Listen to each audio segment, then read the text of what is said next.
pessoal, nossas boas-vindas a mais um episódio do Videocast Diálogos, uma produção do grupo Trama Reputali, uma agência que acredita e investe na comunicação 360.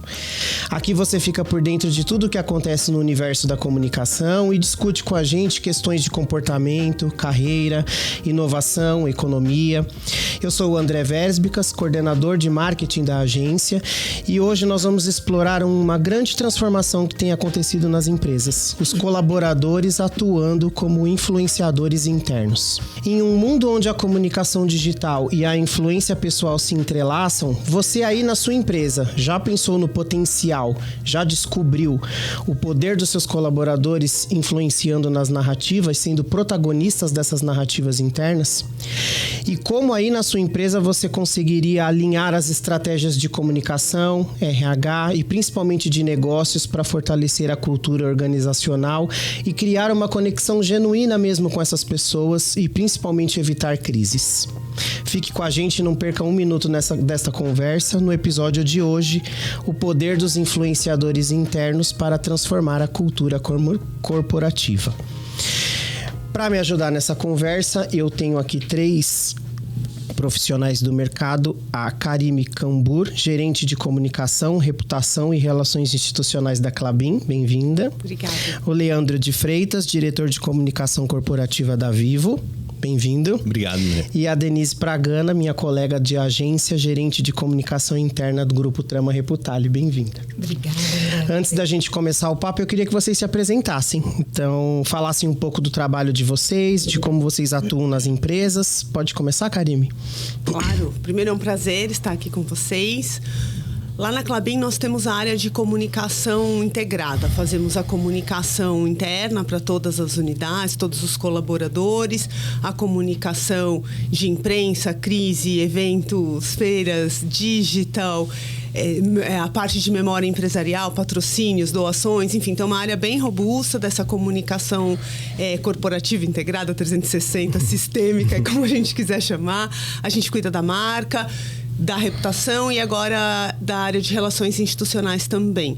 Então, é uma atuação bem completa, complexa em todas as unidades do Brasil e também auxílio aí ao atendimento aos negócios na parte de exportação também, desenvolvimento de materiais específicos para os nossos produtos. Então, é divertido.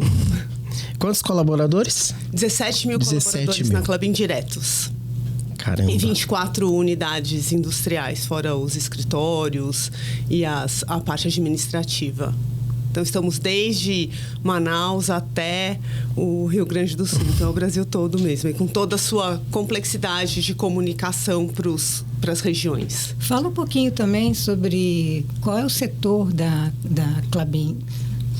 No que ela atua? A Klabin é uma indústria de papel e celulose, é uma das maiores do mundo.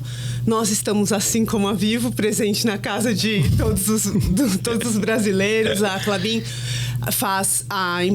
tem a celulose, que está presente em diversos produtos, como fraldas, o filtro de café.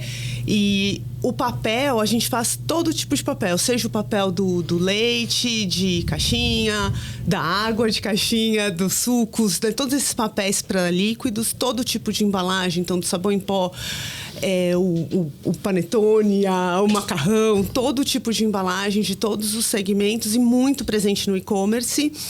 E também em sacos industriais, então para cimento, argamassa, enfim, estamos de ponta a ponta. Tem a Klabin For You, que vende diretamente para o consumidor final. Então, se quiser pequenas embalagens diferenciadas para comprar diretamente, pequenos negócios também é possível. Então, a gente atua de ponta a ponta. Bem-vinda. Obrigada. Leandro? Eu sou Leandro, sou pai de 3 filhos, sou casado, trabalho na Vivo há 7 anos. Hoje eu estou como líder da área de comunicação corporativa na Vivo. A área de comunicação corporativa é a guardiã da reputação da empresa. Temos uma equipe só da Vivo de 25 pessoas. A Vivo como um todo tem 33 mil funcionários, a gente chama de colaborador no Brasil. E a gente atua principalmente focado nos relacionamentos que a gente tem com o público para fora e público para dentro também, que são os nossos colaboradores. Bem-vindo. Denise. Muito obrigado. Bom, eu sou a Denise Bragana, sou jornalista e venho também do mundo corporativo. Trabalhei em algumas empresas aí de renome, como Grupo Votorantim, Construtora Camargo Correia, também tive uma passagem pela TV Cultura.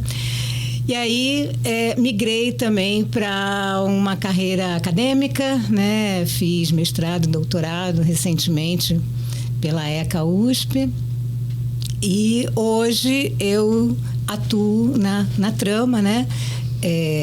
Na área de comunicação interna, atendendo os nossos clientes nesse grande desafio aí que é fazer comunicação interna, pesquisa, gerando conhecimento sobre marca empregadora, né? Jornada do colaborador também. E trazendo também essas novidades, né, que a gente está vendo aí no mundo da comunicação 360, né, que é um dos nossos negócios também da Trama, é atuar com comunicação integrada. Obrigada por estar aqui com vocês, é um prazer. Obrigada por ter aceitado o nosso convite, Karime e Leandro. Isso, obrigado a vocês. Bem-vindos. Eu vou ser bem mal educado nesse episódio, porque eu vou colocar a Denise para falar primeiro que os nossos convidados. Porque eu queria que ela colocasse, que ela começasse essa conversa com a gente com um pouco do olhar acadêmico, da visão acadêmica que ela tem. Uhum. E aí eu queria, Denise, que você comentasse um pouco sobre como a pandemia acelerou, né, a digitalização das empresas. Totalmente. E aí eu queria que, associado a esse tema da digitalização das empresas, como você vê a influência dos colaboradores se entrelaçando com isso. Uhum. A partir da pandemia, a gente começou a ver um movimento de influenciadores internos nascer. Sim. Né? Como isso se deu? É uma boa pergunta, até você me dá a chance de realmente trazer esse gancho, né? De como a comunicação tem sido estudada, inclusive, no mundo acadêmico, mostrando vários paradigmas, né, que a gente pode trazer para entender qual é a importância da comunicação, que ela vem historicamente sendo retratada. Primeiro, pelo seu paradigma funcionalista, que é a comunicação pela sua função primeira, né? Que é de informar, transmitir conhecimento. Apenas olhando por esse prisma. É como se fosse algo apartado da organização. Depois você tem o paradigma interpretativo, que aí olha a comunicação a serviço da cultura organizacional. Quer dizer, a comunicação não pode ser apenas com a sua função informativa, ela tem que interpretar o mundo em que a organização está inserida e olhar pelo lado mais relacional da sua função. E depois você tem o paradigma crítico, que vai olhar a comunicação dentro de uma organização que é, na verdade, um mundo sempre em disputa, né? Nada mais é a organização é o reflexo da sociedade, né?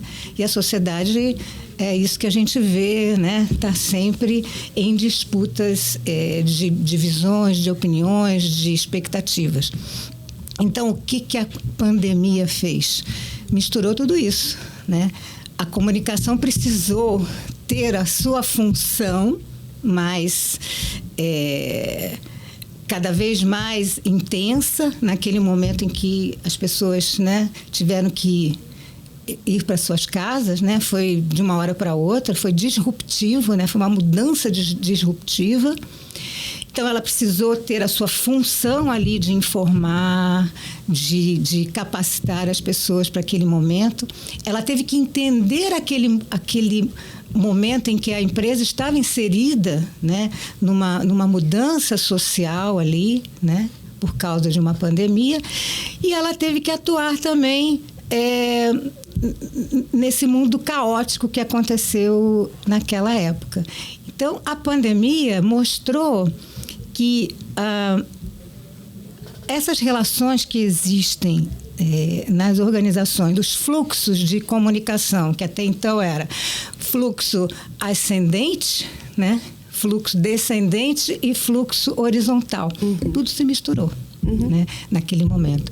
Então, quer dizer, foi necessário, né, transformar a forma como a comunicação vinha atuando apenas no fluxo ascendente e descendente. Então, o fluxo horizontal precisou entrar. E foi daí que foi tão importante, né, entender a participação das pessoas, né, como agentes de comunicação. Foi essa grande mudança aí que aconteceu, que fez o híbrido, né? Que a comunicação precisou ser funcional, interpretativa e crítica, para ela poder ajudar as empresas a sobreviverem, né? E sobreviveram, Sobrevivemos. E aqui estamos trazendo, né, os resultados desses aprendizados e agora aplicando, né, num mundo sem pandemia, né, por enquanto, pelo menos.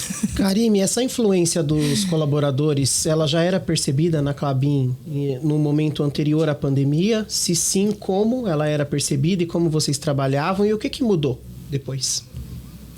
Ela já era percebida. Nós fazemos periodicamente uma pesquisa de comunicação interna e por meio dessa pesquisa a gente chega em todos os níveis, né, na pesquisa. A gente sentia essa necessidade e vontade dos colaboradores, principalmente das operações, serem mais ativos e serem mais participativos no processo de comunicação. A gente foi percebendo, como a Denise colocou, que eles queriam menos essa comunicação descendente, nessa comunicação funcional, queriam participar mais, queriam mais espaço. Então, a gente percebeu isso na edição da pesquisa de 2019.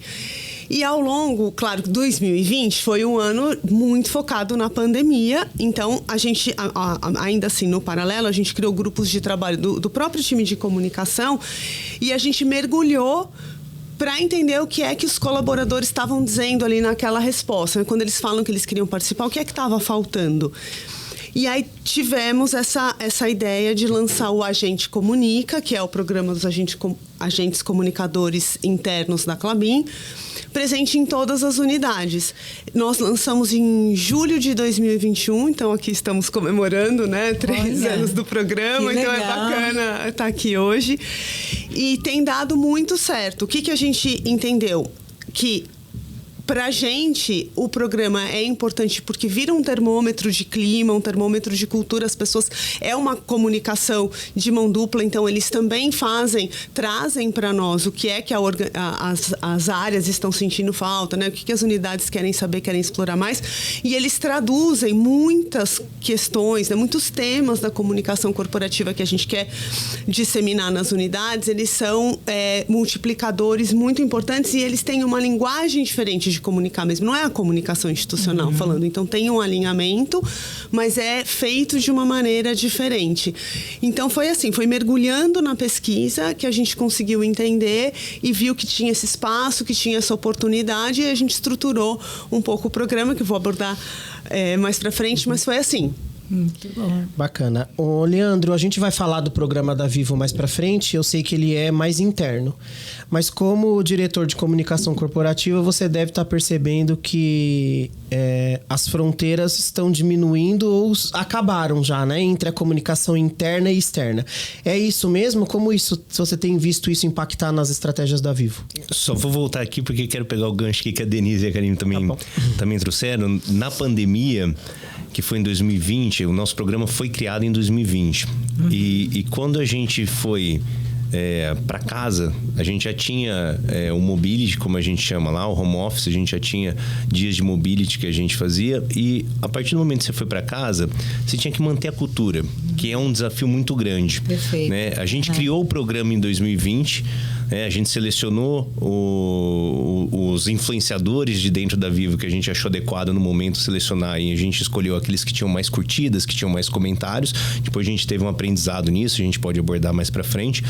E a gente selecionou para que a gente conseguisse ter forte também nesses influenciadores uma ação propositiva, uma ação que apoiasse para a gente manter uma cultura forte também na empresa. Né? E isso teve sucesso, nosso programa vai aí para 4 anos. E a hora que a gente fala da fronteira, André, eu trouxe isso porque a hora que a gente fala da fronteira, por mais que a gente faça isso para a rede interna, a hora que você chega na sua casa, você fala, olha eu aqui na imagem, no vídeo da empresa. Você mostra para os seus familiares, você mostra para a mãe, para o pai, para o filho, para o tio, para a tia, para o avô, para a avó. Então, essa fronteira, ela existe, mas a intersecção é muito maior hoje em dia. Então, você tinha uma intersecção antes menor, né? E hoje essa intersecção é muito maior. Então, é necessária para que você tenha o dono. Então, você tem que ter esse dono, né? Para que você trabalhe, olha, esse daqui é a pessoa que cuida da parte de comunicação com os colaboradores, esse cuida da comunicação com os stakeholders para fora. Mas a intersecção é maior. E quando você fala da intersecção maior, você tem que refletir isso também dentro da empresa. Então, a gente fez uma mudança na diretoria de comunicação corporativa, que antes era dividida em interna e externa. A gente tem 25 pessoas dentro da diretoria, para que as pessoas fossem donos dos temas. E não mais só, olha, eu faço essa parte que vai comunicar com os colaboradores, eu faço essa parte que vai comunicar com os stakeholders para fora. E a partir daí, a gente tem ganhado muito mais tração. A gente dá liberdade para a pessoa atuar com responsabilidade também. A troca é muito maior. É uma adaptação, mas tem funcionado muito bem. Então, a intersecção eu acho que é muito maior hoje. Quem ganha? As pessoas que trabalham na empresa ganham. A empresa ganha com isso também, porque a comunicação sai mais fluida, sai mais padronizada, né? E as mensagens que no fundo depois, a hora que a gente vai ver no fim do dia, as mensagens que eu queria transmitir para fora, para dentro, elas foram adequadas? Sim. E elas tiveram a mesma força? Sim. Então, eu acho que isso daí é um medidor de sucesso. Depois, mais para frente, a gente pode falar de mensuração. Deixa eu pegar um gancho nisso que você estava falando sobre quando nós tivemos a pandemia e todo mundo foi para casa, trazer mais um autor aqui, que é o Dennis Mambi, que é um crítico, né? Ele é da linha crítica da comunicação, ele é inglês. E em 2009 ele já falava que a organização ela existe independente da sua estrutura física. Ele falava isso, né? A organização é muito maior do que o seu prédio, a sua fábrica, né? Porque ela existe de fato na sua cultura, nas pessoas que estão, que fazem essa organização existir. Então, a pandemia trouxe isso muito transparente para a gente, né? Não, e antes, se você pegar, né, Denise, antigamente a gente levava o trabalho para casa. Você tinha essa definição, né? Então, em muitos momentos, você levava o trabalho para casa. A partir desse momento da pandemia, você começou a viver o trabalho dentro da sua casa. E não só você viveu o seu trabalho. A família começou a viver o seu trabalho. Então, essa mudança também é uma mudança muito importante. Então, a família passou a conhecer mais, fazer muito mais parte do seu trabalho do que em qualquer outro momento que eu vou para 25 anos de profissão e não tinha vivido um momento como esse. Não, acho que nenhum de nós, né? Então, assim, essa é uma mudança importante, porque quando você fala, eu vou levar trabalho para casa, você continua praticamente isolado no seu trabalho, mas a partir do momento que você vive o trabalho dentro da sua casa, o trabalho está lá todo dia, né? Porque no primeiro momento, vamos lembrar que na pandemia, o primeiro momento não foi híbrido. O primeiro momento foi de um isolamento social. Então, passamos um período realmente dentro das casas, trabalhando com os equipamentos que a gente tinha, com a tecnologia, que vale até trazer, porque a Vivo lançou um propósito que era digitalizar para aproximar, um pouco antes da pandemia. E, obviamente, a gente não imaginava que a pandemia viria. Quando você fala digitalizar para aproximar, eu quero aproximar as pessoas daquilo que é importante para elas, tendo a tecnologia como base, de um modo bem resumido para explicar. A partir do momento que a pandemia veio, isso se tornou tão essencial, porque tudo que a gente passou a fazer necessitava da tecnologia. Sem a tecnologia... Tudo. Então, as conversas com os colegas de trabalho, as conversas com as famílias, os parabéns passaram a ser virtuais, os happy hours passaram a ser virtuais, toda a interação que você tinha passava a ser virtual. Né? Por ser uma empresa de tecnologia, a gente conseguiu abraçar isso muito bem rápido, e de uma maneira que daí, trazendo para o nosso tema aqui de comunicação, pudesse fazer um efeito rápido também. A gente já trabalhava com uma rede social interna, elegemos esses creators, né, que o nosso programa chama Vivo Creators, e a partir daí a gente começou a fazer essa comunicação rodar, muitos aprendizados, evoluiu muito, mas eu acho que esse ponto da transformação cultural é um ponto importante também, porque isso obviamente impulsionou. Com certeza. Então, emenda pra gente aí, Leandro, e já comenta com a gente aqui como que a iniciativa veio disso, então, né, de criar o programa de influenciadores internos. Desse movimento da pandemia, dessa transformação. Olha, isso acelerou, né? Porque, na verdade, você já tem uma necessidade de ter... Essas vozes já existem, né? Então, o que eu acho que é um papel das áreas de comunicação é como que você organiza isso. Porque se a gente pensar, é também como a gente recebia informação antigamente dos meios de comunicação. Antigamente, a gente recebia a informação, aquilo que era escolhido, e a gente tinha até os horários, que a gente sentava para esperava a revista chegar dentro da casa... então chegava de sexta, chegava de domingo. Na banca. Eu assino ainda todos os jornais e revistas, eu adoro. Não, papel, né? É gostoso. Receber, sabe? Aquele Mas é muito bom, o papel é muito importante nisso e é importante ler sim no papel. As notícias você já sabe. Sim, exatamente. Você vai consumir outro tipo de conteúdo, é outra né? relação. É outra relação. Exato. O modelo de consumo internamente nas empresas mudou, assim como mudou o modelo de consumo da maneira que eu consumo notícia. É verdade. Então, assim, por isso, a hora que a gente vai falando interno, externo, a gente vai vendo que a intersecção é muito grande, cada vez maior. Então, o que a gente fez foi se apoiar num momento importante. A gente criou um programa que a gente escolheu eles dessa maneira, tivemos um aprendizado nisso, né? Porque depois a gente evoluiu e o modelo que a gente acredita que é o que mais funciona é você dar a oportunidade para as pessoas se inscreverem, para quem tem interesse, né? Mas, obviamente, você tem um caminho de aprendizado e foi um momento importante. Foi um momento importante para fortalecer a cultura da empresa. E o que a gente faz hoje é passar orientação para as pessoas. Então, elas têm que ter liberdade para poder criar, mas a gente passa orientação. E se a gente for pensar também, quando a gente trabalha a construção das nossas vozes, para os executivos participarem de eventos, para participarem de podcasts, de videocasts, para participarem de reuniões, o que a gente está fazendo é apoiando ele a encontrar as habilidades que ele tem de se comunicar e levar isso para fora, né? Por que não fazer isso para dentro também? Então, a gente se apoia muito, a gente vai cruzando cada vez mais o que a gente faz para dentro, o que a gente faz para fora, o que a gente faz para fora, a gente faz para dentro. E a hora que a gente vê o tamanho da intersecção, você junta muita coisa. E, no nosso caso, por exemplo, juntamos até a estrutura. A gente mudou até a estrutura da nossa área. Karime, qual que foi o ponto de partida para criar o programa de influenciadores internos? Nós fizemos uma campanha virtual, né? Chamando as pessoas e 600 pessoas se inscreveram para participar. Nossa. Foi sucesso. Quantos funcionários? Muito. São 17 mil, mas se você pensar em quem é impactado imediatamente por uma chamada dessa, a gente tem muito trabalhador de operação, né? De máquina, de campo. Então, e foi um sucesso, assim, a gente queria realmente que as pessoas tivessem vontade, a gente viu que era latente ali, latente, né? Aquela vontade de participar.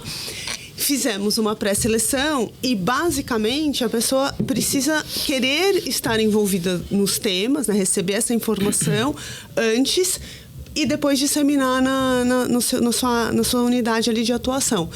E o que a gente tem construído é assim, por exemplo, no ano passado nós fizemos 16 treinamentos para esse grupo. Então, são 2 ou 3 voluntários por unidade. Se a unidade é grande, a gente tem 3 pessoas atuando. E fizemos, então, 16 treinamentos de como fazer vídeo, como editar, como tira foto, como que você faz uma entrevista, como que aborda, porque eles são os criadores ali, têm a liberdade de criar. E temos reuniões periódicas para passar os temas da organização que a gente gostaria de divulgar e também ouvi-los, porque eles trazem ideias também do que eles acham que está faltando divulgar ou o que o público interno quer ouvir. Então, são reuniões super gostosas, super leves, em que a gente troca e, a partir dali, eles divulgam. Como é o processo da... eles criam. E a divulgação em si, aí volta para a área de comunicação, porque a gente é que tem acesso aos canais oficiais e a gente não atua como editor ou censura, nada. Claro que tem um olhar até um jurídico, né? Para ver se está de acordo. A mensagem tem que estar alinhada, porque esse é o objetivo, né? É disseminar a mensagem alinhada, só que num formato diferente, com um alcance diferenciado. E aí a gente divulga, então. E hoje eles são considerados... a gente inclui eles no nosso Media Kit, vamos dizer assim, né? Tem todos os públicos e tem o grupo do Agente Comunica. Então, tanto os líderes internos, quando a gente vai ter uma divulgação, já pedem, né? Não esqueça de incluir os agentes comunicadores. E, é óbvio, já está no nosso radar, mas eles viraram realmente uma ferramenta de comunicação, já são reconhecidos internamente por isso. Então, é um público nosso. Tudo que a gente vai fazer que é de impacto para lançar, em primeira mão, eles também estão nesse grupo do primeira mão aí para realmente ser um influenciador interno. E o que a gente percebe é um interesse genuíno, tanto de quem participa, quanto eles são reconhecidos na unidade. Então, cria ali, ele vira uma autoridade, sabe? Como se ele tivesse realmente... E ele tem, né, a informação em primeira mão, ele sabe o que a empresa está falando. Então, ele é um disseminador, no fundo, de cultura e das mensagens institucionais da companhia. Então, o resultado tem sido bem positivo e a cada ano a gente vai aprimorando, né? E agora, o que a gente começou a fazer também é fazer visitas com esse grupo pelas unidades. Então... No ano passado, nós nos reunimos numa área de preservação da companhia em Santa Catarina, que chama RPPN, para que eles conheçam como é um exemplo do trabalho de proteção à biodiversidade que a Klabin faz. E a ideia é seguir, já fizemos outros também, mas é levar mesmo nas operações para que eles saibam do que eles sintam e conheçam. Não eles terem repertório também. Exatamente, né? Não recebam só da área de comunicação a informação, que eles vivenciem a companhia, porque às vezes você é funcionário colaborador de uma área específica e a empresa tem o processo todo, né? Tem a parte florestal, aí tem a parte de celulose, depois tem as bobinas de papel, aí tem a conversão desse papel, aí depois esse papel vai para uma gráfica, ou vai para o Klabin For You, ou vai exportado o papel em si. Então tem a cadeia é gigante. O processo ele é de uma parte, como é que ele vai saber do todo? Aí tem a parte de sustentabilidade toda, né? Que eu falei, essa preservação inteira. Aí tem a parte de cultura organizacional. Então, assim, a empresa é um mundo. Então, a gente quer que ele seja realmente uma autoridade em Klabin para poder falar com o repertório do jeito dele, mas com o repertório tendo vivenciado aquilo. Porque a gente sabe, né, até como consumidor, a questão da experiência é muito importante hoje, né? Ela te legitima, né, na relação com a marca.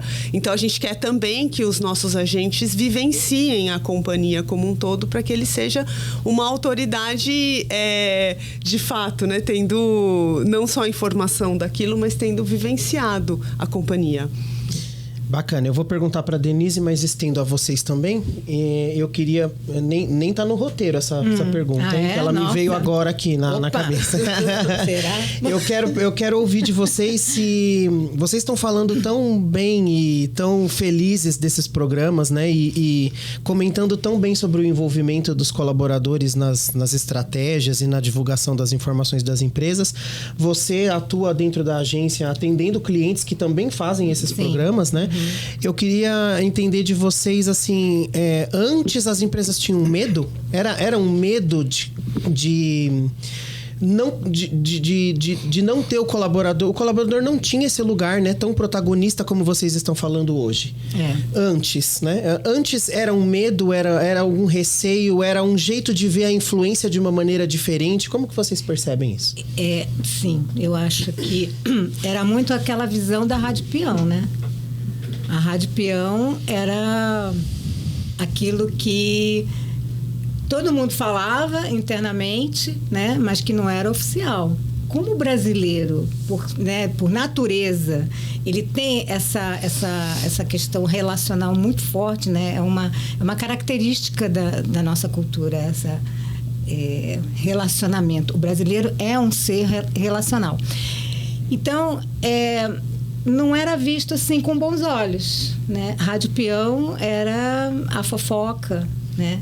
Que até hoje existe. Então, quer dizer, as empresas tinham, talvez ainda tenham, né? Receio de deixar com que o próprio funcionário fale em nome da empresa, porque receio de falar alguma coisa que não pode ser falada. É óbvio que é um receio legítimo, né? O que eu acho que aconteceu é que algumas empresas, né? Tanto que essa visão de que é importante ter um programa de influencers ou de creators ou de agentes é coisa recente. Para me preparar para esse videocast, eu fui olhar a pesquisa da Aberge, a última pesquisa que teve de tendências de comunicação, né? Somente apareceu essa necessidade de trabalhar com agentes de comunicação quando foi feita uma pergunta aberta. Interessante, porque nas fechadas não tinha esse item. Só que as pessoas trouxeram, né? Mas ainda de uma forma um pouco tímida.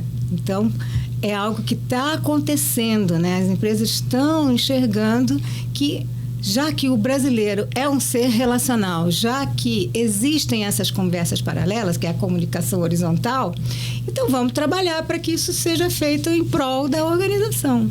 Então, acho que esse medo, ele precisa ser encarado como algo que é latente, existe e é necessário trabalhar, né, para que o funcionário seja o porta-voz, mas de uma forma genuína dele, mas, claro, né, entendendo aquilo que ele pode falar, aquilo que ele não pode falar. Então, tudo isso é necessário fazer também, né? Denise, eu acho que tem uma mudança cultural também. Eu acho que é muito além da questão do medo, porque, como você disse, né, a empresa é o reflexo da sociedade. Sim. Hoje nós temos uma sociedade participativa, né? As redes sociais permitem isso, e cada vez mais você vê a interação das pessoas, dos consumidores com as marcas. Elas se sentem com autoridade a falar com aquela marca, se ela é uma consumidora, ou se ela deixou de ser, ou se ela quer ser uma consumidora. E eles esperam marcas que se posicionem, que né? Se posicionem, que dialogam. O consumidor espera isso. Ele espera que aquela marca que ele usa o serviço ou o produto, que realmente se posicione. Exato. Então, eu acho que é um movimento desse reflexo também, porque o colaborador também quer esse espaço dentro da empresa, assim como ele tem nas redes sociais. Hoje, a gente tem um público que interage muito. Por exemplo, nós temos as redes sociais da Klabin, mas tem também a intranet, né, ferramentas internas, e você publica uma notícia já com espaço de interação. As pessoas querem opinar, querem compartilhar aquela notícia, querem questionar. Então, eu acho que foi também um movimento muito natural, de se eu posso falar fora, eu também posso falar dentro. Porque essa barreira está acabando, né? É uma coisa só. Então, eu sinto muito isso. Eu quero eu quero ter espaço para falar aqui dentro. E é uma evolução, porque a partir do momento que eu decido buscar a informação, onde eu entendo que é o melhor local para eu buscar, eu não tenho a necessidade mais de pesquisar numa internet, num buscador. Eu posso pesquisar numa rede social, por exemplo, a informação que eu desejo, com o influenciador que eu acompanho. Isso para dentro da empresa também, que é o que a Karen comentou, que é o retrato da sociedade, mudou também. Então, eu acho que tem um papel também que eu ter um funcionário, um colaborador que consegue se expressar bem, consegue colocar uma posição e consegue ir para fora da empresa, além dos limites da empresa, esse é um ponto forte. Então, eu não tenho a necessidade de ver isso como uma ameaça. É óbvio que a gente sempre tem que avaliar risco e benefício, mas eu não tenho que ver isso como uma ameaça. E a preparação que se tem, porque vamos lá, gente, a hora que a gente pensa, o que é o mais importante que a empresa tem, né? São os ativos, são as pessoas. Mas o propósito, como que eu levo um propósito para fora, além do que eu quero levar, se eu uso 1, 2, 3, 4 porta-vozes só? Eu tenho que usar toda a minha força. Eu tenho que usar todos os colaboradores que eu tenho. Se eu quero marcar presença, se eu quero que o meu propósito seja válido, se eu quero que os meus pilares de negócio sejam válidos, eu tenho que usar a força que eu tenho. E óbvio que daí, do ponto de vista da área de comunicação, a área de comunicação vai organizar isso. Porque hoje somos grandes organizadores. A gente não tem mais que ditar o que vai se falar. Exato, né? A gente somos grandes organizadores. Então a gente consegue... Somos donos da informação, né? A gente organiza o ambiente, oferece as ferramentas necessárias. A Karen comentou dos treinamentos, a gente oferece treinamentos para os Vivo Creators também.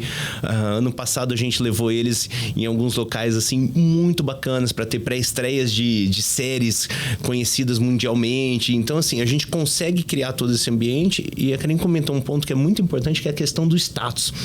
Porque para essa pessoa que é creator dentro da Vivo, tem um ponto importante também, que hoje ele é conhecido em todo lugar. Em todo lugar. Então, ele vai num evento, ele não precisa mais se apresentar, falar quem ele procurar uma pessoa de comunicação para que essa pessoa de comunicação abra as portas para ele entrevistar um executivo da própria empresa. Não precisa. Ele chega com o microfone, ela comentou pra gente também, o pedido para ter um Vivo Creator no evento já vem direto. Então, olha, a gente vai fazer um evento, a gente vai fazer uma experiência, a gente quer um Vivo Creator. Isso já vem assim, ó, com o briefing. Já vem com o briefing. Então, isso também é muito importante para você criar uma cultura cada vez mais forte, porque daí você tem o propósito, você tem os pilares de negócio, você tem uma cultura que você vai fortalecendo isso. Não só com o board, que é muito importante, né? Muito importante, porque é quem tem que ditar e jogar isso para frente, mas em todas as camadas. Em todas as camadas. Eu tive a oportunidade no início de carreira de ler um livro do Nassar, que falava que a comunicação realmente começava na entrada da empresa, né? E é isso, é o jeito que a gente se veste. PLP, né? Que ele fala do porteiro ao presidente. Exato, né? exato. Isso então, aí. E se a gente quer comunicar, por exemplo, na Vivo a gente teve um movimento que chama Vem Pra Vivo, né? Porque a gente gostaria de trazer as pessoas e vem do jeito que você quer também, né? Para você ir com as suas ideias, com a sua liberdade, com a sua diversidade e vestido do jeito que você quer também.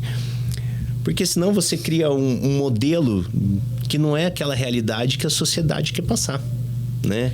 Então você precisa de marcas fortes, marcas que se posicionem, você precisa que todas as pessoas em todos os níveis da empresa estejam dispostas a se posicionar também, né? Que só assim a gente consegue criar uma cultura, uns pilares de negócio e consegue fortalecer o propósito da empresa. Por isso que eu estava comentando que até um certo tempo atrás, né, esse poder que as pessoas têm, né, de serem protagonistas era visto com certo receio, né? E hoje, com essas mudanças que aconteceram na sociedade, que a sociedade, né, traz para as organizações, as empresas começaram a ver, vamos então trabalhar isso de uma forma positiva, né?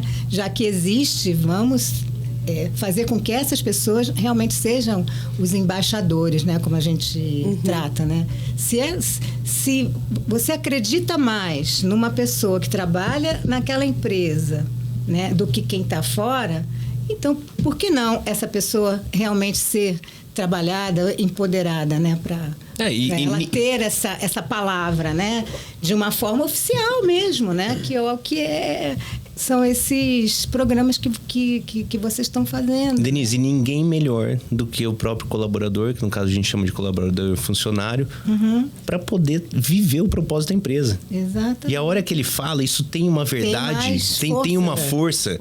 Né? E daí o que começa, que você sai um pouco das fronteiras, ele não fala isso só dentro da empresa, ele vai falar isso na casa dele, ele vai falar no colégio, na escola, na faculdade, com os amigos, nos eventos, com os amigos. Então isso tem uma força assim impressionante.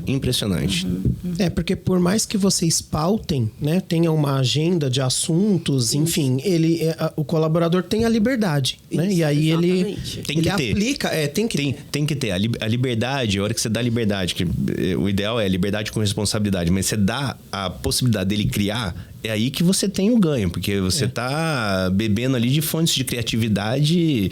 Então a gente passa um briefing para ele, dá uma missão, entrega, a partir daí a criatividade é toda dele.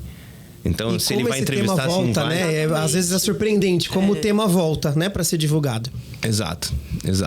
E ele, além da liberdade, ele precisa ter uma visão crítica e um radar para ver também o que é assunto, o que dá, porque às vezes nem a gente está enxergando e ele percebe que aquilo é uma pauta para a unidade, então ele tem que trazer também, tem que ser provocativo, né? Então ele tem que ter a liberdade, tem que ser provocativo, para que tenha efeito, né?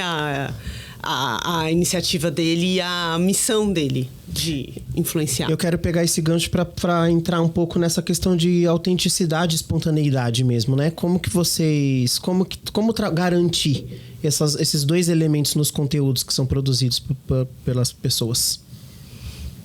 começa já na seleção de quem é o agente. Que é feita como lá, na Klabin?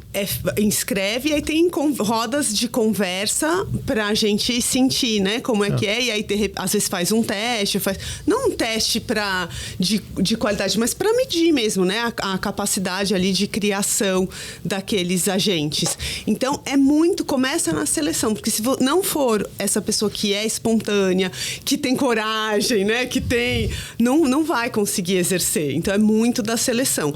E a gente deixa sempre aberto. Se a pessoa não quer mais fazer, se cansou, sei lá, tem algum outro desafio, ou enfim, ela pode sair e a gente abre a inscrição de novo. Então, não é nada obrigatório. Então, a pessoa está ali porque ela quer estar. Então, é muito dessa construção. Quer estar e tem um ambiente, um espaço, né? Para ser também, né? Para poder colocar em prática essa criatividade, essa autenticidade. Exatamente. Que é premissa, isso tem que ser premissa. Então, assim, você vê que os programas aqui, eles têm muita similaridade. Quando a gente coloca em cima, você vê que liberdade, responsabilidade, ser criativo, os modelos podem ser diferentes, mas o que é importante realmente, esses programas necessitam ter isso, né? Na Vivo, por exemplo, a gente faz a escolha. A partir de inscrições que são feitas, eles mudam a cada 6 meses. Se quer continuar, pode continuar. Se não quer, também. E eles gravam vídeos, enviam vídeos. É muito importante a gente ter aliados internos. Essa é uma parte, assim, essencial. Então, a diretoria de comunicação corporativa na Vivo trabalha junto com a diretoria de pessoas, trabalha junto com a diretoria jurídica, trabalha junto com a diretoria de marketing, que é quem cuida dos influenciadores externos. E a gente tem um sucesso nisso em ter os aliados que é fantástico, porque você necessita, para aprovar qualquer projeto, programa dentro de empresa, você precisa ter aliados, você precisa caminhar de uma forma estruturada para você levar isso para frente, ter aprovação e você fazer isso acontecer. Então, essa daí é uma parte importantíssima. A partir do momento que eles mandam um vídeo pra gente, a gente faz a seleção e daí o programa roda. Foi um aprendizado. Quando começou, não era assim, né? Então, eu comentei com vocês, quando começou, a gente escolhia quem tem mais curtida aqui na rede social e daí eles mesmos postam na rede social interna. Eles fazem o post. Então, eles vão lá, criam e depois o post é colocado por eles, né? A gente tem alguns grupos, né, onde você coloca os posts e tem um grupo que é aberto para todos os 33 mil colaboradores, que daí ali você consegue enxergar tudo que é postado. Né? Mas, assim, a parte da liberdade com responsabilidade para você fazer isso daí, e daí concordo aqui com a Karine que tem que ter a parte provocativa para que você consiga também influenciar ele nesse sentido, quem for criar o conteúdo, porque ele precisa ter uma curiosidade. A palavra é curiosidade. Ele precisa ter uma curiosidade para ir atrás e fazer. Porque senão você fala, tô dando liberdade, ele tem responsabilidade para isso, mas a curiosidade é que vai levar ele a fazer diferente, ele fazer além, um vídeo ser diferente do outro, porque você pode fazer um vídeo, pode fazer um texto, pode fazer um áudio, pode entrevistar pessoas, pode não entrevistar, posso tirar foto, posso não tirar. Posso escolher só entrevistar executivo, posso escolher entrevistar as pessoas que estão no evento também. Então, tudo isso, a gente tem que dar liberdade para a pessoa pensar. Até porque é isso que a gente quer. Né? Se a gente escolheu eles e achou que eles são os melhores ali para fazer aquilo, a gente quer receber isso daí. Eu não quero engessar. Né? É isso. Deixa eu falar de algumas dificuldades, né? Que, bom, lá na Trama, a gente oferece essa capacitação, né, para as empresas que querem ter esse programa, né? E a gente tem algumas experiências em que percebemos que, às vezes, o colaborador, ele se inscreve, ele quer ser parte desse grupo, e aí a gente tem uma programação, né, de capacitação, que a gente vai explicar o que é comunicação, como é que vê uma pauta, né? Aquilo que você faz, né? A gente oferece esse tipo de capacitação, né? Como fazer um vídeo, como tirar foto. Só que, às vezes, ele ou ela pode ter uma liderança que não libera para participar desses momentos de capacitação. Ou então, já aconteceu de uma empresa que a gente tinha esse programa, que o funcionário trabalhava em turno. E aí, o nosso treinamento era de manhã. Aí ele não conseguia, porque era a hora que ele ia para casa dormir, entendeu? E com isso a gente percebeu que a gente tinha que trabalhar a liderança, fazer um approach com a liderança para explicar, né, o porquê que aquele funcionário precisava ser liberado, né? E entender também que às vezes tem essa questão dos horários que a gente tem que respeitar. E aí eu queria, assim, posso fazer uma pergunta, favor. André? Eu queria saber de vocês, né? Quais são as dificuldades que vocês têm percebido, né? Nesse programa.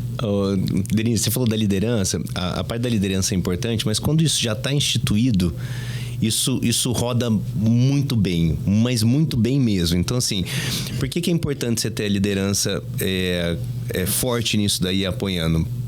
Porque você não tem que pensar que aquilo pode ser bom para uma área ou outra. Aquilo pode ser bom para a empresa. E dá visibilidade também para a área, né? Exato. Mas, assim, tem que ser bom para a empresa. Porque daí a gente sempre tem que amarrar na questão do propósito. Aquele programa que eu criei, ele vai fortalecer... Daí cada um tem um pilar de negócio, tem um direcionamento de negócio que é importante. Mas na hora que você sobe, você está com o propósito ali em cima, vai me ajudar, vai passar o propósito, tem a ver, faz sentido com o meu propósito. A gente escolhe empresa para trabalhar por conta disso, porque não escolher que programa que vai para frente também. Sim. Né? Por conta disso. E aí vocês fazem esse trabalho junto às lideranças? A gente faz esse trabalho junto às lideranças, isso já está instituído. Né? A pessoa, quando faz a inscrição, ela vai ter um tempo que ela vai se dedicar a isso, aos eventos que ela vai, às experiências. As experiências e os recebidos são, assim, o uau para eles, porque eles realmente são colocados junto com todos os grupos que recebem isso, então, ao mesmo tempo. Então, se é para ter alguma coisa com exclusividade, eles estão junto, estão no meio, etc. E você precisa ter uma demanda de tempo para isso daí, para que seja feito bem feito, né? Para que você tenha um resultado. E eu diria para você que o momento chave aí é a hora que você começa a entregar, porque a hora que você começa a entregar, você já entrega valor. E quem está do outro lado, que você deu o talento, né? Ou o próprio talento, começa a ver valor naquilo que ele está fazendo, a companhia começa a ver valor naquilo que ele está fazendo, isso daí é um dos principais resultados que você pode mostrar. Depois a gente mede de uma outra maneira, a gente tem as missões, a gente tem um processo gamificado para medir, depois a gente pode entrar um pouco mais nisso. Mas eu diria para você, assim, a gente tem muito mais benefício do que risco quando a gente faz um programa desse. A gente tem muito mais a ganhar do que, assim, risco zero não existe, né? Então, em qualquer ação que você vai tomar, assim, e você tem que tomar risco, né? Mas, assim, é muito mais benefício. E quando você enxerga por outro lado, você tem os seus aliados, que, volta, é uma parte muito importante você ter aliados internos na empresa, né? Quando você tem seus aliados, você faz esse trabalho muito bem feito e fundamentado para não fazer assim, vou começar e eu comecei na pressa.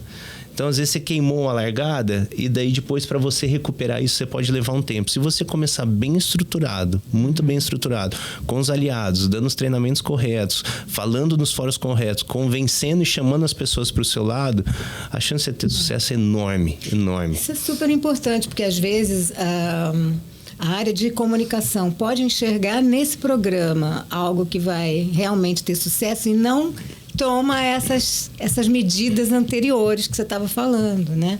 Por isso que eu citei essa questão case, da liderança, né? Como é importante trabalhar também.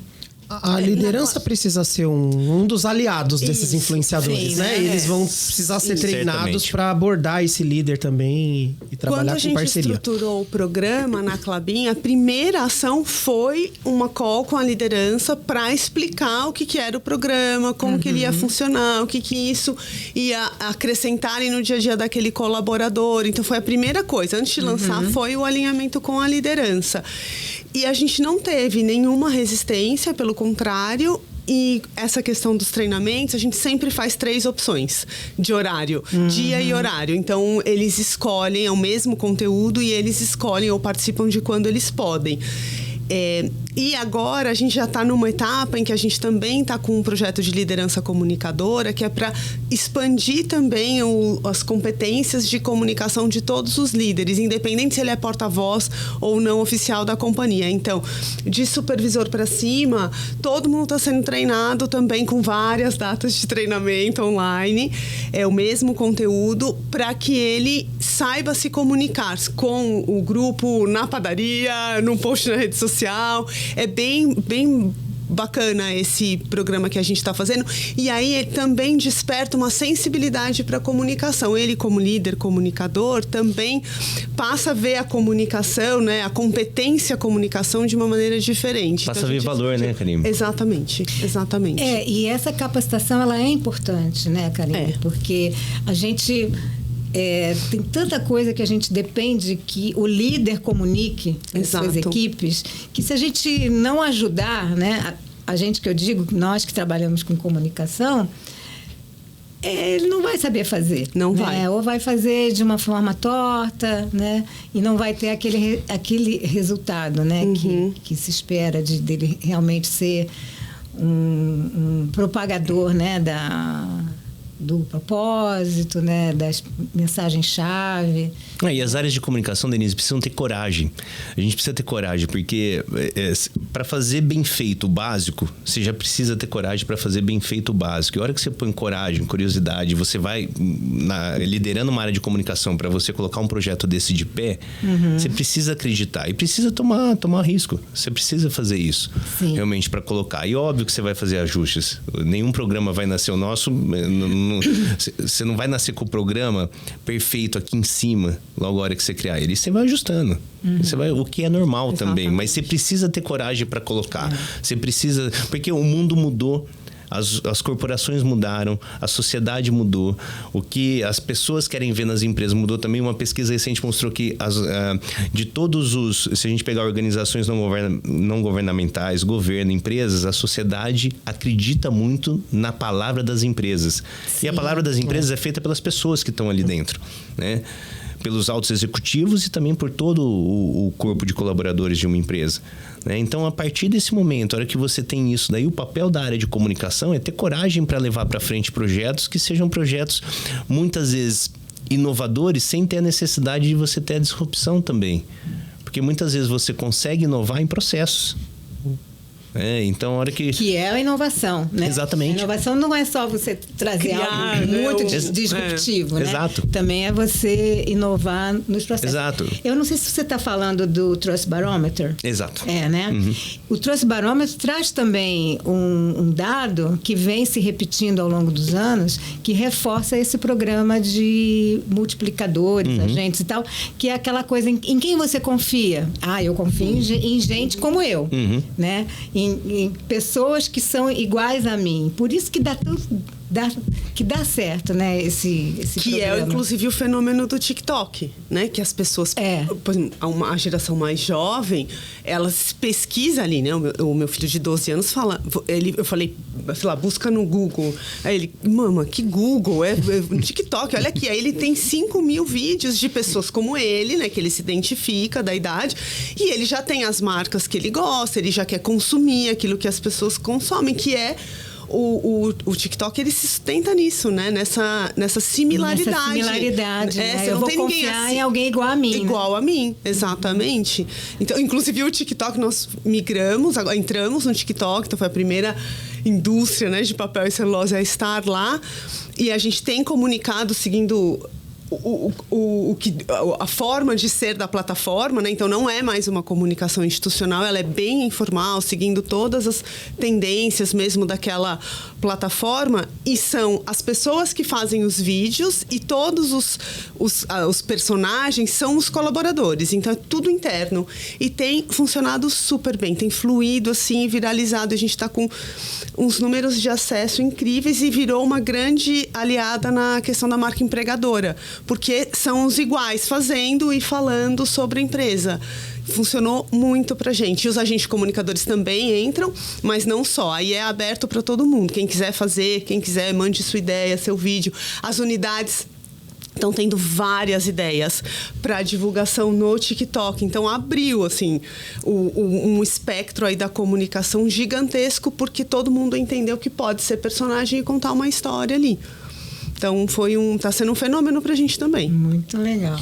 E esse aprendizado tá acontecendo para todos, então, né? Dessa ideia dessa coragem que vocês comentaram, da gente sair desse lugar de detentores da informação exclusiva, né? Porque a comunicação tinha um pouco isso, né? A gente vai elaborar ali o comunicado primeiro, depois isso vai descer e tal. E aí as pessoas têm percebido que isso se rompeu. E aí é por isso a potência de programas como esse. Eu acho que tem lugar para tudo, né? O que é o peso institucional, o que é que você quer viralizar, a informação que você quer que chegue mais rápido, o que você quer que o outro se identifique. Então, acho que ele ampliou. Ele não morreu, né? Essa forma mais institucional, mais ascendente de comunicar, ela continua, mas ela tem um lugar específico agora. Não é tudo a partir dali.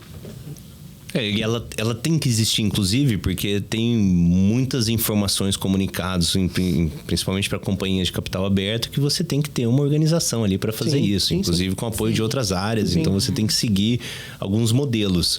Mas quando você vai para os colaboradores e dá voz para eles, e daí escolhendo realmente, né? Por exemplo, a gente dá as missões para eles. A partir dessas missões, a gente mede num processo gamificado se eles entregaram isso ou não. Eles ganham pontos, tem nível 1, nível 2, nível 3, então eles vão subindo de níveis. Daí o nível 3, ele tem, obviamente, as experiências mais relevantes, etc. E a partir daí a gente consegue medir a entrega desse trabalho. Mas se você fala assim, isso acabou, não, a gente tem comunicados que tem que ser feito por altos grupos de executivos, você tem comunicados que tem que ser feito também pela área de comunicação, junto com a área de relação com investidores, junto com a área jurídica, junto com a área de marketing. Então essa vida continua e tem que continuar e deve existir. Acho que o ponto aqui é como que a gente evoluiu na comunicação, né? Então a gente não parou e não ficou num modelo parado. Por isso que eu falo que a comunicação tem que ter coragem. Você tem que tomar uma coragem para você colocar um programa desse. Né? Porque a hora que você fala, eu dou liberdade, dou responsabilidade, a gente trabalha também um pouco num formato, por mais que a gente consiga... Se a ideia eu não quero botar ali uma trava para quem vai fazer o conteúdo, é mais ou menos como eu trabalho um conteúdo que vai para fora. Se eu concedo uma entrevista, eu não tenho, a partir daquele momento que a entrevista foi concedida, o domínio. Nem se vai ser publicado ou não. Sim. Se eu quero trabalhar num modelo de maior intersecção, eu tenho que dar essa liberdade dentro também. E vou ganhar informação. Então, eu tenho públicos certos para a informação certa. O importante é que a comunicação organize muito bem isso, seja organizadora de tudo. Esse é o nosso papel, né? Exato. Meio que um maestro, não é? Exatamente. Eu gosto muito dessa metáfora, né? O comunicador, ele é o maestro que vai regendo ali, né? Aquela orquestra que tem várias pessoas, né, que estão colaborando e que estão fazendo cada um a sua parte, né? E temos que ser facilitadores, não podemos ser alguém que emperra o trabalho ali. A gente tem que ser facilitador. Exatamente. A gente tem que entender o nosso papel como facilitador para que a gente consiga atingir um objetivo. E geralmente a gente quer transmitir boas mensagens, né? A gente quer fazer isso com transparência, com verdade. Em momentos de crise a gente tem que fazer com transparência e com verdade também, né? Então a gente tem que ser facilitador do processo. É a coragem de soltar mesmo, né? Não é? Parece que o filho cresceu, não é isso? E aí ele tem que sair de casa. Eu fico aqui, eu tô pensando também em como que as empresas podem fazer para potenciar riscos, para cuidar dos riscos, né, de imagem. A comunicação tem muito esse olhar, né? Como que a gente faz quando o conteúdo está na mão dos colaboradores. Eu tenho percebido aqui também um esforço de vocês de não colocar o colaborador num assunto acessório, né? Ele está envolvido nas pautas principais. A comunicação continua sendo ali institucional, ok? Tem momentos e momentos, mas o colaborador não está acessório. Né? É também uma coragem da área de envolvê-los em todas essas em questões até maiores. Como lidar com potenciais riscos de imagem e se eles existem também. Eu não sei se vocês já vivenciaram. Nós não vivenciamos ainda, por isso que os treinamentos são muito importantes, porque no treinamento não é só a forma de fazer a técnica, né, a ferramenta em si. Ele traz o que é que a gente pode ou não pode expor da própria operação, que tipo de mensagem, que tipo de imagem. Além disso, tem o código de conduta, tem o guia de conduta nas redes sociais, então tem uma série de, aí sim, acessórios, né, vamos usar esse termo, uma série de outras ferramentas que ajudam a gente nesse respaldo. Mas hoje a gente tem um risco normal de operação. A gente recebe muita visita, por exemplo, nas fábricas. A gente então orienta o que pode tirar foto, o que não pode. A gente também fez um trabalho foi acho que 2020 e 2021, ensinando as pessoas, não ensinando dando ferramentas e repertório para as pessoas fazerem a sua própria exposição no LinkedIn, que a gente, então, colocou, todo mundo sabe que todo mundo usa o LinkedIn para se expor, para expor suas conquistas e tal. Então, como é que a gente ajuda esse colaborador? E isso, quando você treina e você dá o protagonismo para ele, só que você também orienta, você minimiza o risco. Em vez de você esconder, né, como ele falou, tem que ter transparência, tem que ter a verdade. Só que se você fala, isso aqui pode, isso aqui não pode por causa disso, né? Esse é o risco que está associado. Nós somos uma empresa de capital aberto também. Então, tem uma série de questões envolvidas. Só que quando você mostra o que pode e o que não pode de uma maneira bem explícita e dá as ferramentas, então você acaba minimizando o risco, né? Se você esconde e evita, eu acho que aí o risco é maior. Então, hoje a gente não tem esse risco. Tem todo o respaldo, um apoio jurídico, tem um contato muito próximo com essas pessoas. Eles tiram muitas dúvidas também. A gente tem a equipe de comunicação muito perto dos comunicadores, dos agentes comunicadores. E eles perguntam muito, consultam antes. Então, hoje esse não é um risco. É um risco comum de qualquer exposição da marca Klabin. Não tem nada de diferente. É um risco que, para quem já lida com comunicação, é o risco que você pensa em situações de crise. A melhor maneira de se mitigar a crise é preparação, é você fazer o trabalho todo antes, né? Então, todo o trabalho que foi feito antes, quando você chega num momento de crise, daí você vai ter que atuar com transparência, com verdade, mas quando você pega um programa desse, a gente já é referência para eles. Então, eles vão tirar dúvida, eles vão questionar, eles vão perguntar. E toda a preparação que foi feita, os treinamentos, os exemplos que a gente dá, onde a gente leva eles para eles beberem da fonte da informação, para ter conteúdos, etc., isso aí já deixa eles preparados. Eu acho que a coragem tem que ser muito maior do que posso correr algum risco aqui. Acho que é uma coragem mútua, né? Porque deles também. Deles também. Né?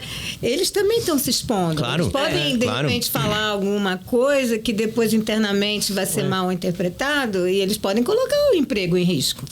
Quer dizer, é um equilíbrio ali mesmo, né? De responsabilidades, né? E a partir do momento que você tem a voz e você pode se posicionar da maneira como você entende que é adequada, tendo a liberdade, a criatividade para fazer aquilo, a partir daquele momento você tem que aproveitar aquilo de um jeito positivo, porque é uma exposição. Sim. Então é uma exposição fantástica ali que você está ganhando. E assim, a gente quer transmitir as mensagens, está usando um colaborador que é um colaborador muito bom, que é aquele que a gente escolheu. A gente fez um processo, a gente preparou, a gente deu treinamento. Então a gente segue todos os modelos para que aquilo aconteça da melhor forma possível, né? Para que aquilo aconteça como é feito por outros processos de comunicação. Então, como a gente trabalha a comunicação em si, eu acho que o grande ponto aqui é que às vezes se para e se breca em determinado momento, porque você fala, aqui pode ter mais risco do que benefício. Você tem que ter essa balança do benefício e do risco. Mas nesse caso desses programas, eu acredito muito que o benefício é muito maior. De novo, risco zero, difícil você ter. Não existe risco zero. Então, assim, já que não tem risco zero, toda a preparação que eu tive me colocou numa posição confortável para eu seguir adiante, me colocou. Então, vamos em frente. Vocês dois estavam presentes no seminário de comunicação interna da Mega Brasil, né? Que eu quero fazer um agradecimento aqui, porque eles me ajudaram na articulação dos contatos para colocar vocês dois juntos aqui mais uma vez. Lá vocês citaram alguns cases, né? Alguns resultados que vocês tiveram bacanas com o trabalho de influenciadores. Vocês podem trazer algum exemplo para cá de coisas que eles fizeram que foram bacanas, relevantes nas empresas? Trouxeram resultados. A gente mede por esse processo das missões do processo gamificado que a gente colocou. É dada a missão, ele ganha ponto e a gente vai avaliando, se vai entregando, vai subindo de nível 1, 2 e 3. Mas os exemplos, eu acho que estão, se a gente fosse apresentar fotos aqui, imagens, eu pegaria dos recebidos e das experiências, porque eles são colocados junto com todos os outros públicos de importância que a gente tem. Então, por exemplo, Lollapalooza, The Town, Stock Car, Parada LGBT+. Em todos esses momentos, a gente tem todos os públicos de interesse que são importantes pra gente. Os nossos Vivo Creators estão ali também. Então, eles estão fazendo vídeo, fazendo conteúdo, mas eles também estão aproveitando a experiência ali. Eles também estão vivendo aquilo, né? Então, se eu fosse dar exemplo de sucesso, além dos números, eu colocaria isso de número para ter uma ideia. Ano passado, a gente produziu 320 conteúdos com os creators, são 30. Então, a gente tem praticamente um conteúdo por dia trabalhado por eles, seja vídeo, etc., todos postados na nossa rede interna. Mas eu acho que essa parte dos recebidos, das experiências e do status que ele tem internamente, eu acho que é uma mensuração que às vezes a gente não se atenta muito e que eu vejo como muito importante, principalmente para quem está vivendo aquilo ali naquele momento, que é o próprio criador de conteúdo, no nosso caso. Eu lembro que você falou que eles têm um mandato de 6 meses. Tem um mandato de 6 meses.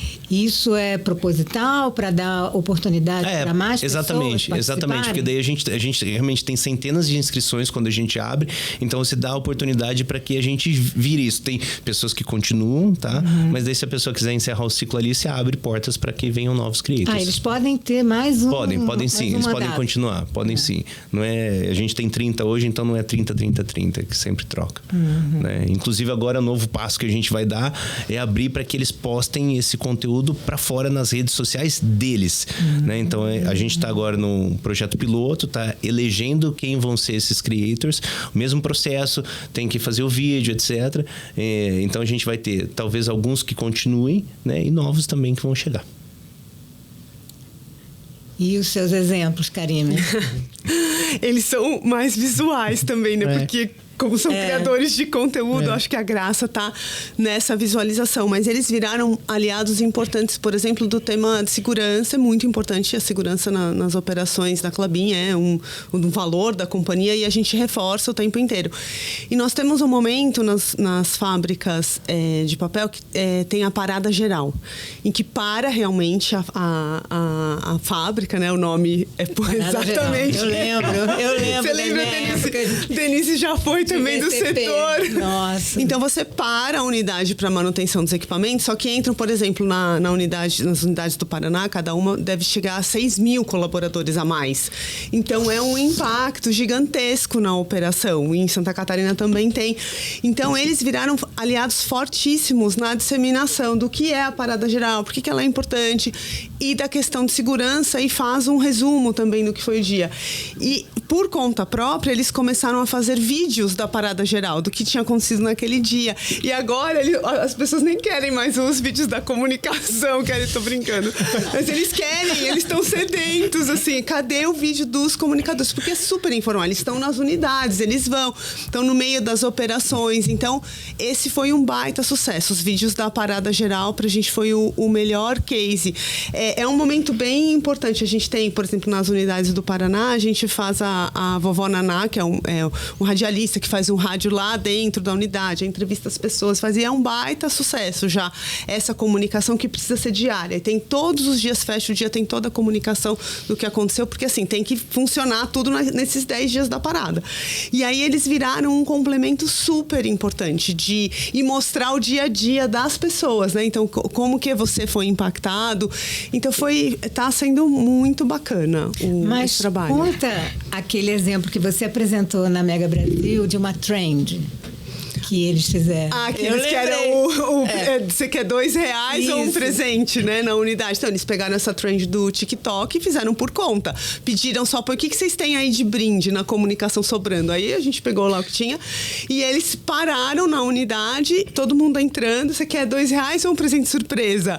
E aí a maioria pediu presente e foi uma forma também de passar a cultura, porque eram presentes ligados, né, a questões da Klabin, e foi uma delícia. Parou a unidade, aí eles depois editaram o vídeo e lançaram no WhatsApp da unidade. E foi um baita sucesso, assim, de engajamento. E foi divertido porque ele foi leve, justamente por seguir uma trend. Então, tá bacana. Assim. Eu achei sensacional quando você mostrou. É legal. E as pessoas participam demais. É, muito legal. Já estamos chegando ao final da nossa conversa. E aí, para terminar, vocês já comentaram aqui bastante, mas eu quero que vocês apontem para a gente aqui como era a Vivo e a Klabin antes e depois da implementação desse programa de influenciadores. Nossa!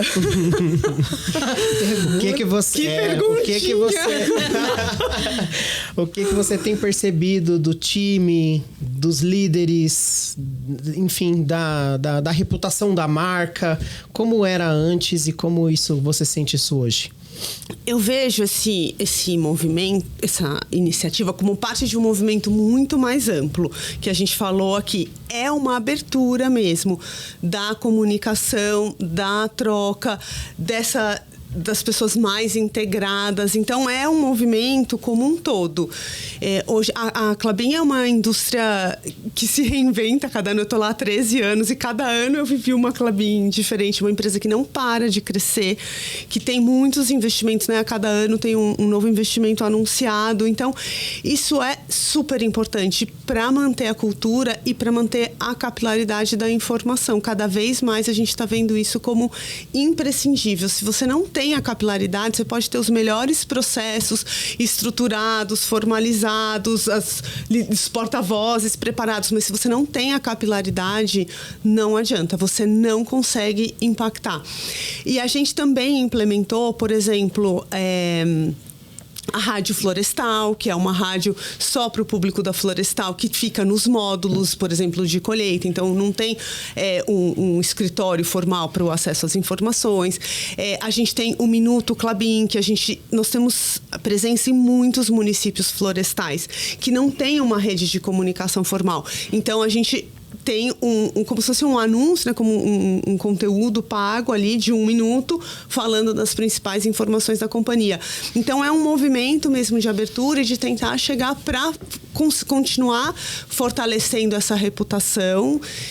E a gente vai ter uma novidade aí no segundo semestre também de comunicação específica para a comunidade. A nossa comunidade é muito participativa no entorno das operações, então a gente vai lançar um projeto grande aí de abertura mesmo, de troca de canal. Então a gente vai divulgar as informações da Klabin e também receber, não é um 0800 como já existe, né, para reclamações ou sugestões, é um canal de comunicação mesmo de 2 mãos. Então é um movimento como um todo. E claro, quanto maior a sua exposição, aí sim, né, maior o seu risco. Então, a gente vai fazendo vários trabalhos paralelos para mitigação e para a gente acompanhar exatamente o que está acontecendo nessas comunidades, o que eles esperam da companhia e estar bem próximo.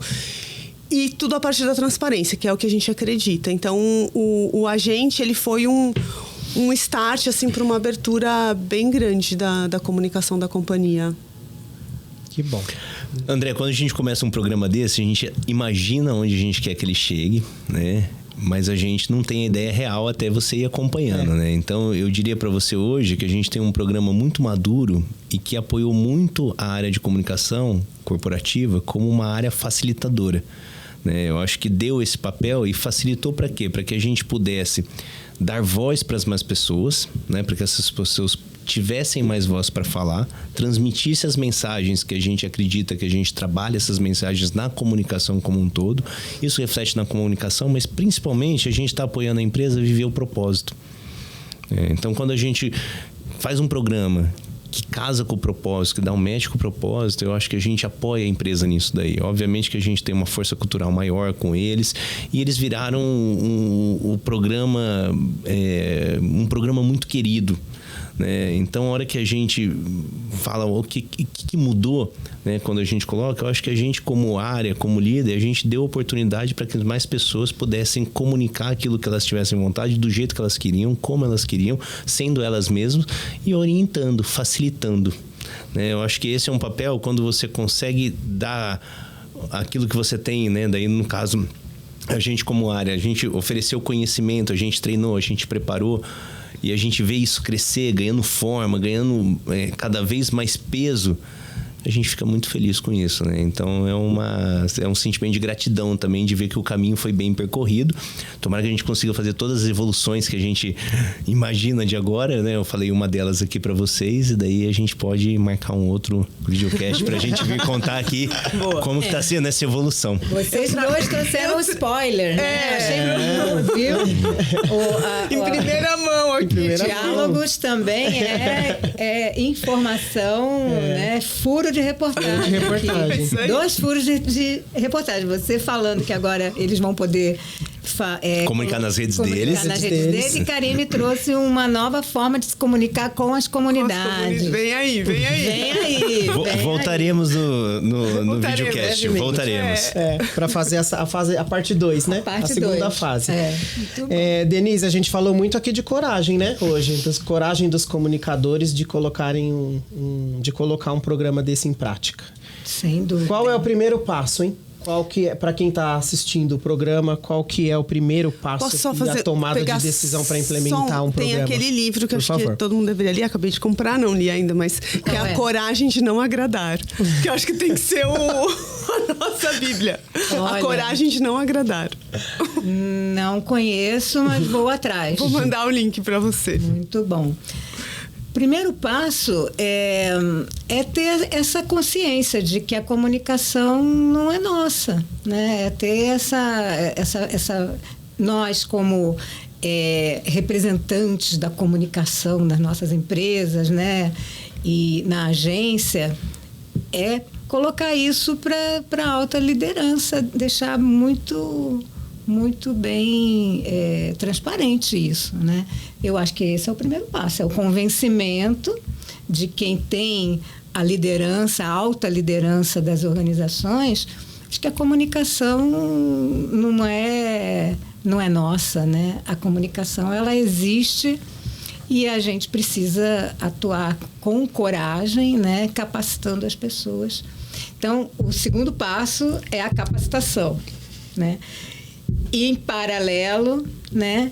Bom, primeiro passo, a alta liderança precisa ter essa visão, né? Segundo passo é a capacitação, em paralelo com o convencimento também dos líderes imediatos, né? Dessas pessoas que se candidatam, né? A serem os agentes, os creators, os multiplicadores, né? Cada empresa tem o seu nome. Eu vejo por aí, são os 3 grandes primeiros passos. A gente está com 2 empresas aqui, Denise, gigantes, né? Uma grande indústria, uma com 17 mil, outra com 33 mil. E uma grande empresa de tecnologia. Esse programa só serve para as grandes ou ele tem espaço para todo tipo de empresa que queira implantar? Tem espaço para todo tipo de empresa que queira comunicar com o seu colaborador diretamente, com menos filtro e com mais agilidade. É para todo mundo. A comunicação tem que ser diversa, democrática, então é para todo mundo mesmo. De pequena, média, grande. Acho que todo mundo tem essa vontade, né, de ser reconhecido, né? Então, eu acho que esse programa ela dá essa oportunidade, né, das pessoas terem esse reconhecimento interno e, obviamente, elas vão trabalhar esse reconhecimento externamente também, né? Exato. Como profissionais, né? Quando eles levam para as redes sociais externas, as pessoas estão trabalhando também, né? Olha o que eu faço na Klabin, olha o que eu faço na Vivo. E quando você prepara elas, Denise, a gente fez uma pesquisa e daí com os creators, com esse grupo de 30. E uma das respostas foi das habilidades que eles ganharam a partir do momento que eles começaram a ser creator, tem a habilidade da questão de comunicação do ponto de vista de tudo, como que eu vou fazer a fala, o vídeo, etc. Então, se você pensar que talvez essa pessoa não tivesse a oportunidade naquele momento, se ela não fosse um creator, você está ali apoiando ela, facilitando ela para que ela descubra novas habilidades nela mesma que vão ficar para a vida. Sim, para a vida dela. Né? Então, acho que é um papel importante também, né, que a gente tem. Uhum. Eles são os famosos embaixadores da marca, né? Exato. Que antes tinha muito, a gente falava muito desse termo, né? E agora Mas a gente não sabia como que eles poderiam ser, né? A gente sabia que são, mas como que a gente poderia ajudá-los a serem realmente embaixadores da marca, né? E agora esse programa tá trazendo aí a forma, né? De como você fazer isso. Eu estudei no meu doutorado a influência da comunicação para o vínculo afetivo que as pessoas desenvolvem com as suas empresas, né? Que é o vínculo do comprometimento. E para existir esse vínculo, é necessário que as pessoas enxerguem o ganha-ganha, né? a empresa vai ganhar com o trabalho dele, mas ele também tem que ganhar. Claro. E não só o salário, né? Claro que o salário é importantíssimo, mas ele também tem que ganhar em termos de visibilidade, né? de oportunidades, de crescimento na carreira. Porque é uma relação que ela pode ser duradoura, né? Como é o caso da Karima, que está há 13 anos, como ela pode ser efêmera, mas ela ser verdadeira, ela ser forte. Então, quer dizer, é um programa que também ajuda, né, nesse vínculo afetivo do comprometimento. Vocês percebem isso, essa afetividade, assim, essa aproximação com a marca de uma maneira diferente dessas pessoas? E isso potencializando que outras pessoas também sintam isso? Totalmente. É um sentimento de orgulho poderosíssimo.